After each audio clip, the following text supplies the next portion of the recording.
Topic हम पढ़ रहे थे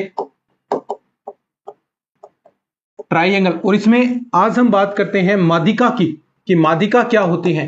फिर उसके बाद में हम केंद्रक की बात करेंगे, माध्यिका जिसे आप मीडियन बोलते हैं, माध्यिका। देखिए माध्यिका क्या होगी, डेफिनेशन। तो देखिए ये आपके पास, मैं थ्योरी नहीं लिखाऊंगा, थ्योरी नोट्सों के अंदर दे रखी है ऑलरेडी। ये आपके पास क्या है, त्रिभुज है।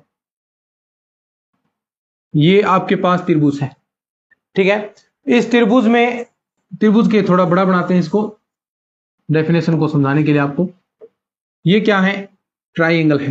त्रिभुज में किसी कोई भी शीर्ष हो, ए बी सी 3 शीर्ष है, किसी शीर्ष से सामने वाली भुजा पर खींची गई रेखा जो सामने वाली भुजा को समद्विभाजित करती है, यानी 2 बराबर भागों में विभाजित करती है। इसे अगर आप डी कहते हैं तो बी डी बराबर क्या, सी डी। अगर ये कोई रेखा एडी ऐसी रेखा है जो शीर्ष से खींची गई है और सामने वाली भुजा बीसी को 2 बराबर भागों में विभाजित करती है, तो जो ये एडी होगी वो आपकी क्या होगी, माध्यिका होगी। यानी 2 बराबर भागों में विभाजित करे, सामने वाली भुजा को 2 बराबर भागों में या फिर समद्विभाजित करे, तो आप उस रेखा को क्या कहेंगे, माध्यिका। देखो ऐसे ही अगर बी से, इस शीर्ष से मैं एसी पर डालता हूं, ये भी क्या, इसे भी क्या 2 बराबर भागों में, इसे बी ई नाम दे दो। ऐसे ही सी से मैं ए बी से, यहां बी मैंने डाल दिया, ये एफ दे दिया, सी एफ। तो ये तीनों माध्यिकाएं होंगी। ये जो दूरियां हैं, बी एफ इक्वल किसके, ए एफ के, ए ई किसके इक्वल, ए सी के। तो यानी ये सारी दूरियां क्या होंगी, बराबर होंगी। ये क्योंकि समद्विभाजित करती हैं, तो ये सारी जो रेखाएं हैं आपकी एडी, एडी क्या हो गई, माध्यिका हो गई। और कौन सी हो जाएगी आपकी, सी एफ माध्यिका हो गई। और कौन सी आपकी, बीई। ये सभी क्या हैं, माध्यिका होती हैं। ये डेफिनेशन आपको समझ में आ गई। डेफिनेशन क्या है कि त्रिभुज के किसी शीर्ष से, त्रिभुज के किसी शीर्ष से सामने वाली भुजा पर खींची गई रेखा जो सामने वाली भुजा को समद्विभाजित करती है, 2 बराबर भागों में विभाजित करती है, तो जो रेखा है ये क्या कहलाएगी, आपकी माध्यिका कहलाएगी, ठीक है। अब जो तीनों माध्यिकाएं हैं जिस स्थान पर मिलती हैं, तीनों माध्यिकाएं जिस स्थान पर मिलेंगी, त्रिभुज में 3 माध्यिकाएं होंगी, 3 शीर्ष हैं, 3 माध्यिकाएं जिस स्थान पर मिलती हैं उसे क्या कहा जाता है, उसे केंद्रक कहा जाता है। ये आगे डेफिनेशन है भी। आप केंद्रक किसे कहेंगे, तो त्रिभुज में तीनों माध्यिकाओं का प्रतिच्छेद बिंदु, त्रिभुज में तीनों माध्यिकाओं का जो प्रतिच्छेद बिंदु है उसे आप, ये क्या है, प्रतिच्छेद बिंदु हो गया। इसे आप जी से व्यक्त कर सकते हैं, आई से व्यक्त कर सकते हैं, किसी से भी करें। आई ऐसे आप व्यक्त करेंगे तो उसे अंतः केंद्र कहते हैं, और जी से व्यक्त करेंगे उसे गुरुत्व केंद्र या फिर त्रिभुज का केंद्र कहते हैं। त्रिभुज का केंद्रक माध्यिका को, याद रखना ये लाइन आप लिख सकते हैं कि त्रिभुज का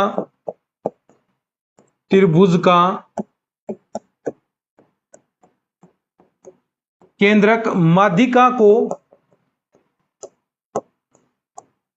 2:1 में विभाजित करता है। बहुत इंपॉर्टेंट लाइन है भाई, विभाजित करता है। कैसे, देखो ये जो केंद्रक है वो इस माध्यिका को, ये 2 हो गई, ये आपकी 1 होगी। देखो बड़ी भी आपको नजर आ रही होगी, तो 2:1 में विभाजित करता है। अर्थात आप क्या कहें, ए जी अपॉन में जी एच कितना, 2:1। ऐसे ही सी जी अपॉन जी एफ कितना, 2:1। ऐसे ही बीजी अपॉन जीई कितना, 2:1। ये चीज समझ में आ गया क्या, कि केंद्रक है वो माध्यिका को, केंद्रक है वो माध्यिका को 2:1 में विभाजित करता है। इंपॉर्टेंट है, क्वेश्चन भी पूछे जाते हैं। क्वेश्चन में बताता हूं भी किस तरह का क्वेश्चन पूछा गया। नोट करना चाहे नोट कर लो, बाकी नोट्सों के अंदर प्रॉपर नोट्स आपके लिए तैयार हो रहे हैं इसके। तो माध्यिका क्या होगी, किसी त्रिभुज के शीर्ष से सामने वाली भुजा पर खींची गई रेखा जो सामने वाली भुजा को समद्विभाजित करती है, यानी समान लंबाई में विभाजित करेगी। देखो बी डी बराबर सी डी, जहां पर ये तीनों माध्यिकाएं मिलती हैं उस प्रतिच्छेद बिंदु को क्या कहते हैं, त्रिभुज का केंद्रक कहा जाता है। केंद्रक माध्यिका को 2:1 में विभाजित करता है। क्वेश्चन देखिएगा, क्वेश्चन कहता है कि यदि त्रिभुज एबीसी में एडी एक माध्यिका है, यदि त्रिभुज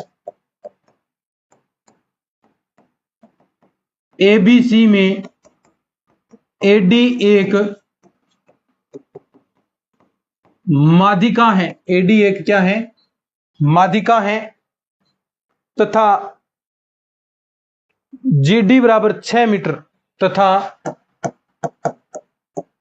जीडी बराबर 6 मीटर, तो एडी इक्वल क्या, जहां जी क्या है, केंद्रक। सिंपल सा क्वेश्चन है, सीधा आंसर की बार आ जाएगा एडी। कैसे, देखो ये त्रिभुज दिया इसने ए बी सी, ये ए ये बी, इसने कहा एडी क्या है, माध्यिका। एडी क्या होगी, माध्यिका, और जी क्या है इसका, केंद्रक। इसने कह दिया जीडी बराबर 6 मीटर, ये 6 मीटर है, तो एडी, तो किसी क्या पूछा है, एडी, तो ये टोटल कुल पूछी है। तो आप बताएं एजी कितनी होगी, एजी अपॉन जीडी कितने अनुपात में, 2:1 में विभाजित करता है। एजी आपको पता नहीं, जीडी 6 देर की है और ये 2:1, तो एजी बराबर कितना आ गया, 12 मीटर। एजी कितना आ गया, 12। और वैसे भी कह सकते हैं भी ये दुगनी होगी इससे, तो ये 6 है तो ये 12 होगी। अब आपको एडी पूछा है, तो एडी क्या होगी, एजी प्लस का जीडी। एजी कितना, 12, और ये जीडी कितनी, 6, तो इज इक्वल टू 18 मीटर। क्या आ गया, आंसर आ गया। ऐसे ही क्वेश्चन और आपको दे रखे हैं। अब देखो जो माध्यिका है, कुछ यहां पर चीजें बताते हैं माध्यिका के बारे में। माध्यिका त्रिभुज को, ये माध्यिका, ये आपका त्रिभुज हो गया, जो ये माध्यिका है, जो ये एडी माध्यिका है, वो त्रिभुज को 2 बराबर भागों में विभाजित करती है। देखो ये एक त्रिभुज बन गया, एक ये बन गया, दोनों क्या होंगे, बराबर भाग में विभाजित करती है, मतलब दोनों के जो एरिया हैं वो क्या होंगे, इक्वल होंगे, और दोनों एरिया का अनुपात 1:1 होता है। तो यानी आप कहें भी माध्यिका, बात लिख सकते हैं, माध्यिका त्रिभुज को 2 बराबर भागों में विभाजित करती है। भाई माध्यिका त्रिभुज को 2 बराबर भागों में विभाजित करती है, अर्थात त्रिभुज ए बी डी का एरिया, ये एरिया डिनोट करता है का क्षेत्रफल, और अगर आप अनुपात करते हैं किसका, त्रिभुज एडीसी का क्षेत्रफल, तो कितना आएगा, 1:1 आपके पास आएगा। ऐसे ही अगर आप त्रिभुज एबीसी का क्षेत्रफल निकालते हैं, पूरे एक त्रिभुज का, और एक पार्ट का उसके अंदर अनुपात निकालें, त्रिभुज एडीसी का ही दे लो का क्षेत्रफल, तो अनुपात मुझे बताएं क्या आएगा। एक तो ये पूरा त्रिभुज हो गया, और उसमें अनुपात दे रहे हैं 1 भाग का, तो ये पूरा, तो देखो ये दोनों बराबर है, ठीक है, तो ये पूरा कितना होगा, 2 हो गया हिस्सा, तो 2:1 में, क्योंकि ये पूरा त्रिभुज दोनों से मिलकर बना है और 1 का भाग देना है, तो 2:1 में।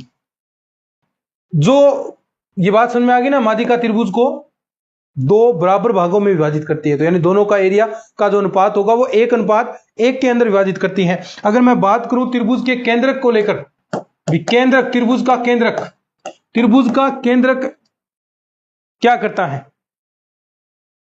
त्रिभुज का जो केंद्रक है वो त्रिभुज को 3 बराबर भागों में विभाजित करेगा। देखो ये आपके पास त्रिभुज है, यहां से ये इसका क्या हो जाएगा, यहां पर एक, यहां पर, और एक सामने से यहां, ये ए, ये बी, ये सी, ये जी। तो जो त्रिभुज का केंद्रक है जी, त्रिभुज को 3 बराबर भागों में, एक भाग ये रहा, दूसरा भाग ये रहा, तीसरा भाग ये रहा, तो यानी ये तीनों क्या होंगे, बराबर होंगे। तो ये बात आप नोट लिख सकते हैं भी त्रिभुज का केंद्रक, त्रिभुज का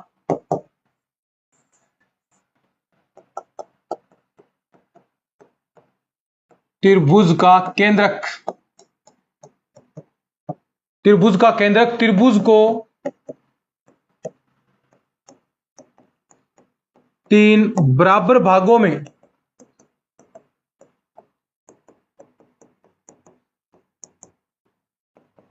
में विभाजित करता है।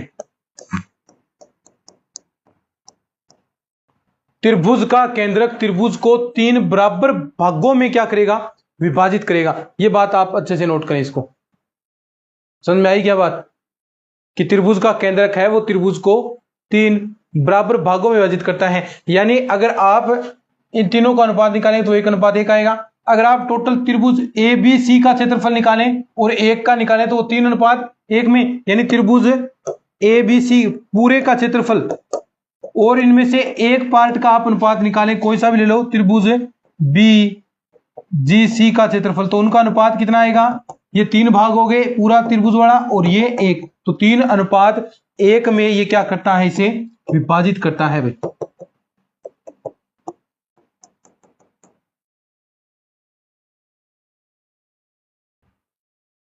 नोट करो इसको, आगे हम बढ़ते हैं फिर।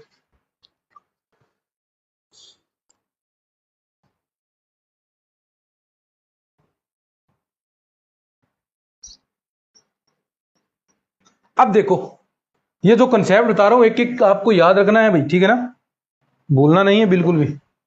आगे ये है आपके पास त्रिभुज, ठीक है। त्रिभुज में जो मध्य बिंदु है, प्रत्येक मध्य बिंदु को मिलाने से जो त्रिभुज बन रहा है, ठीक है, ये त्रिभुज बना आपका ए बी सी, इसे आप नाम दे सकते हैं डी ई एफ।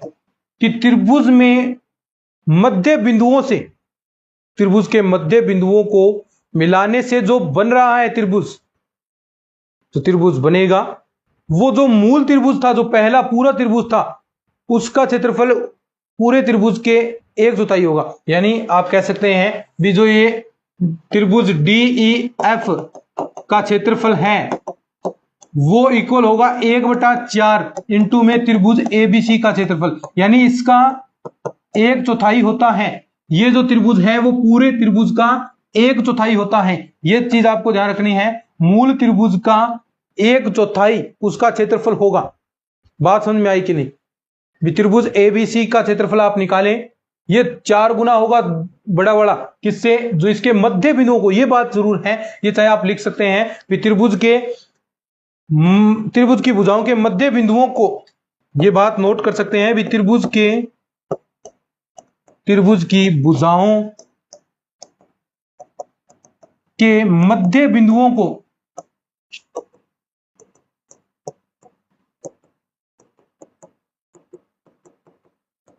मिलाने से बना त्रिभुज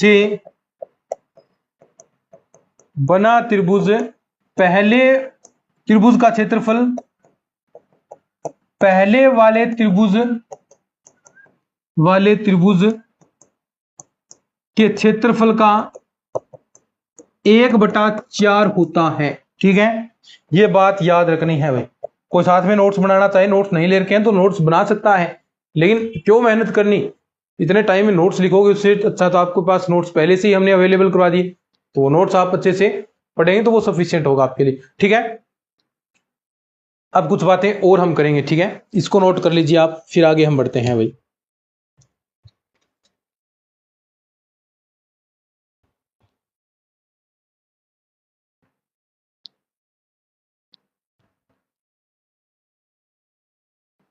और इसका जो परिमाप होगा, इस त्रिभुज का जो परिमाप होगा, देखो ये तो क्षेत्रफल के बारे में बात कर ली, और जो परिमाप होगा त्रिभुज का वो क्या होगा, जो पूरे त्रिभुज का 1/2, ये तो 1/4 क्षेत्रफल में, लेकिन इसका परिमाप निकालें, त्रिभुज डीईएफ का परिमाप वो क्या होगा, आधा 1/2 किसका, त्रिभुज एबीसी का। ये बात भी एरिया में तो वो 1/4 होगा, एरिया में तो 1/4, लेकिन परिमाप में वो 1/2 ही होता है। कितना, 1/2 ही, ठीक है। ये 2 बातें हो गई। अब आगे हम बात करते हैं, ठीक है।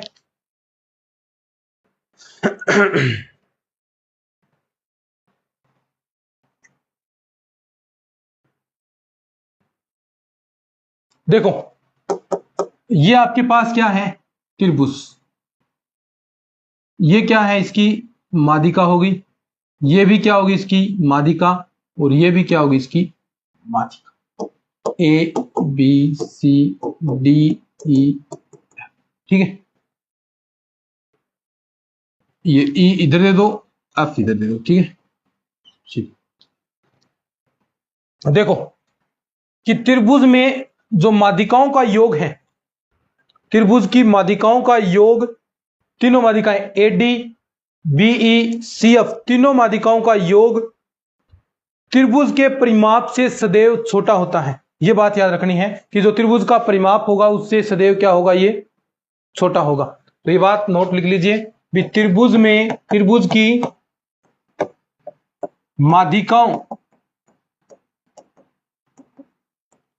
माध्यिकाओं का योग त्रिभुज के, प्रूफ करने की जरूरत नहीं है इनको, के परिमाप से, प्रूफ आप क्वेश्चन से कर सकते हैं, सदैव छोटा होता है। अर्थात क्या बात कह रहा हूं मैं कि AD प्लस का BE प्लस का CF हमेशा छोटा होगा किससे, इसका परिमाप, परिमाप क्या होता है, तीनों भुजाओं का योग, AB प्लस का BC प्लस का AC, ठीक है, इससे ऑलवेज छोटा होगा भाई। ये बात आप नोट कर लीजिए।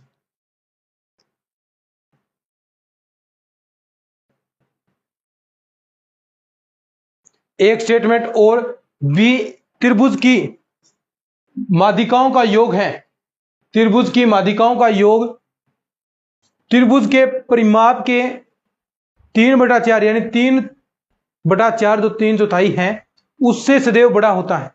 यह बात भी आप नोट करें। ये तो क्या है, हमेशा छोटा है, ये बात तो बिल्कुल है, लेकिन इसके परिमाप का 3/4 आप निकाले उससे बड़ा होगा भाई, ठीक है, उससे बड़ा होगा, लेकिन छोटा तो ऑलवेज होगा भी, छोटा तो होगा ही होगा, लेकिन 3/4 से, इसके 3/4 से सदैव बड़ा होगा। यह बात भी आप नोट कर सकते हैं भी, त्रिभुज की माध्यिकाओं का योग, त्रिभुज की माध्यिकाओं का योग त्रिभुज के परिमाप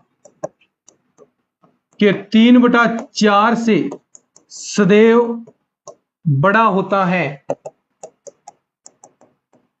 अभी हमने बात की कि AD प्लस का BE प्लस का CF ग्रेटर देन होगा किससे, 3/4। क्या है ये 3/4, परिमाप से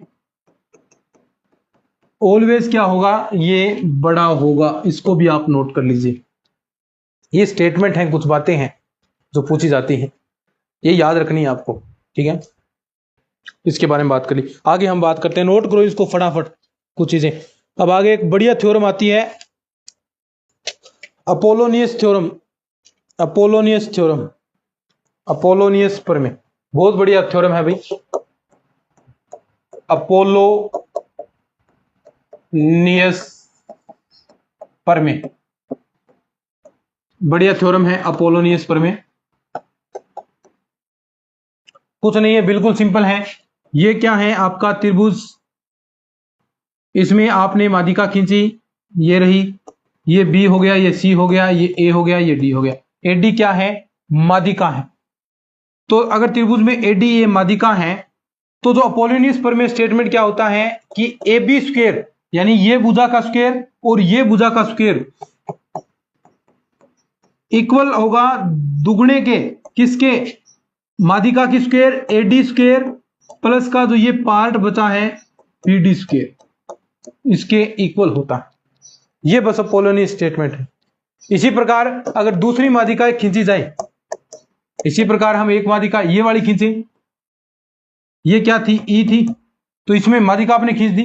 अब जो इसके सामने वाली भुजा इसको अनुपात में विभाजित कर रही है, कौन सी, एक तो AB होगी और एक आपकी BC होगी, ठीक है, जो इसको अलग अलग कर रही है। तो यहां पर क्या हो जाएगा, AB स्क्वायर प्लस का BC स्क्वायर, वही दुगुना कौन सी है माध्यिका इस बार, BE स्क्वायर प्लस का जो पार्ट में कोई सा भी ले लें, AE ले लो चाहे EC ले लो, AE की स्क्वायर, क्योंकि दोनों बराबर ही होंगे। ऐसे ही आगे वाले के लिए जो तीसरी माध्यिका होगी ये CA वाली, इसके लिए हो जाएगी अब इसमें AC और BC आ जाएगा साथ में। क्या इसी प्रकार AC स्क्वायर प्लस का BC स्क्वायर दुगने के बराबर होगा कौन सा, ये CF की स्क्वायर, और एक पार्ट ये ले लो BF की स्क्वायर। तो ये होता है अपोलोनियस प्रमेय। सिंपल सा है, कुछ नहीं है, माध्यिका होनी चाहिए, माध्यिका है आपके पास, ठीक है, बिल्कुल माध्यिका ये रही, AD माध्यिका हो गई। तो इसमें आसपास वाले भुजाओं का वर्गों का योग बराबर होगा दुगने के AD स्क्वायर जो माध्यिका की स्क्वायर है, और माध्यिका जहां सामने वाले भुजा को दो समद्विभाजित करती हैं तो उसमें एक पार्ट की स्क्वायर, बस सिंपल है। ये क्या है, अपोलोनियस प्रमेय, नोट करें इसको।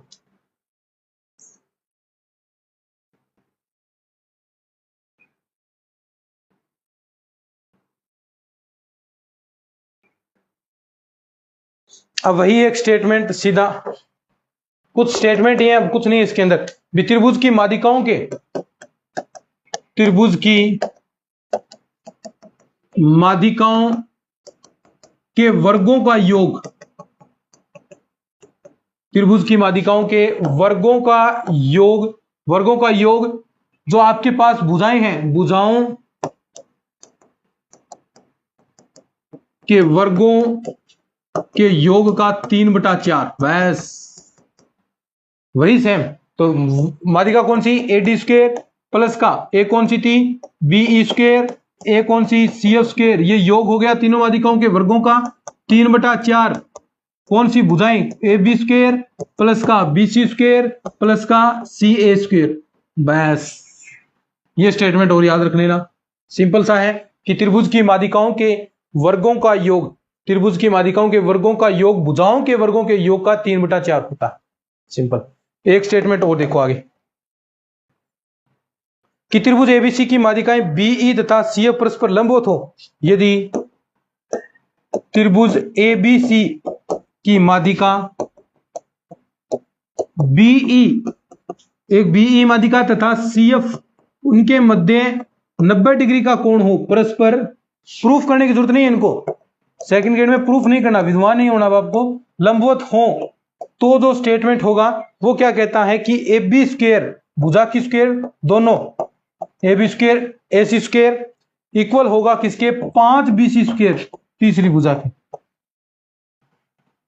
बस ये स्टेटमेंट है, सिंपल से, कोई ज्यादा खास नहीं इनमें, ऐसे कुछ नहीं जाते, लेकिन कुछ स्टेटमेंट है तो हम छोड़ें क्यों, जो इंपॉर्टेंट चीजें थी वो आपको बता दी। अपोलोनियस थ्योरम बहुत इंपॉर्टेंट है। त्रिभुज का केंद्रक माध्यिका को 2:1 में विभाजित करता है, बहुत इंपॉर्टेंट है। माध्यिका की जो लंबाई थी वो सदैव, जो आपका त्रिभुज का परिमाप है उससे सदैव छोटी होती है, उसकी 3/4 से बड़ी होती है, तो ये भी बहुत इंपॉर्टेंट थी। अब कुछ नहीं बचा इसके अंदर। समबाहु त्रिभुज की तीनों माध्यिकाएं लंबाई में समान होती हैं, बिल्कुल। समबाहु त्रिभुज की तीनों माध्यिकाएं लंबाई में क्या होती हैं, लंबाई में समान होती हैं भाई। ये समबाहु त्रिभुज है, इसमें जो माध्यिकाएं होंगी ABC, AD, BE और CF। ये AD इज इक्वल टू किसके, BE के इज इक्वल टू किसके, CF के। यानी तीनों माध्यिकाएं किस त्रिभुज में, जो समबाहु त्रिभुज है उसमें क्या होती है, तीनों माध्यिकाओं की लंबाई समान होती है। और आज का लास्ट कि समकोण त्रिभुज की भुजाओं के, अब आपके पास कोई समकोण त्रिभुज है, समकोण त्रिभुज की भुजाओं के मध्य बिंदुओं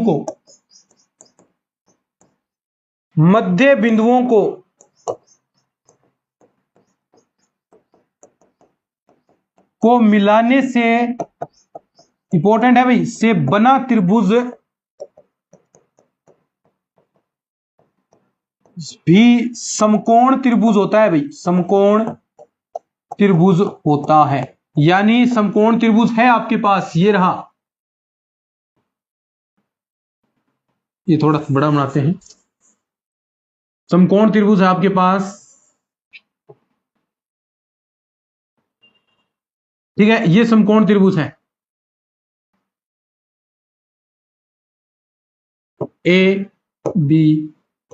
इसके मध्य बिंदुओं को मिलाने से, एक मध्य बिंदु मान लीजिए यहां बन गया, ये मध्य बिंदु यहां बन गया, ये यहां बन गया, मध्य बिंदुओं को मिलाने से जो त्रिभुज का निर्माण होगा, विषमकोण त्रिभुज के मध्य बिंदुओं को मिलाने से,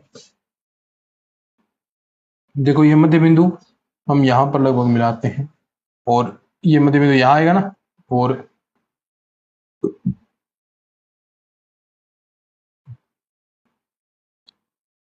ये जो त्रिभुज बना है वो भी क्या होगा, समकोण त्रिभुज होगा। कि समकोण त्रिभुज के मध्य बिंदुओं को मिलाने से जो त्रिभुज बन रहा है वह भी क्या होगा, समकोण। यही बात कहता है, समकोण त्रिभुज की भुजाओं के मध्य बिंदुओं को मिलाने से जो त्रिभुज बन रहा है वो समकोण होता है। तो आज हमने त्रिभुज के बारे में बात कर ली, ठीक है। क्या क्या बातें की हैं हमने, देखो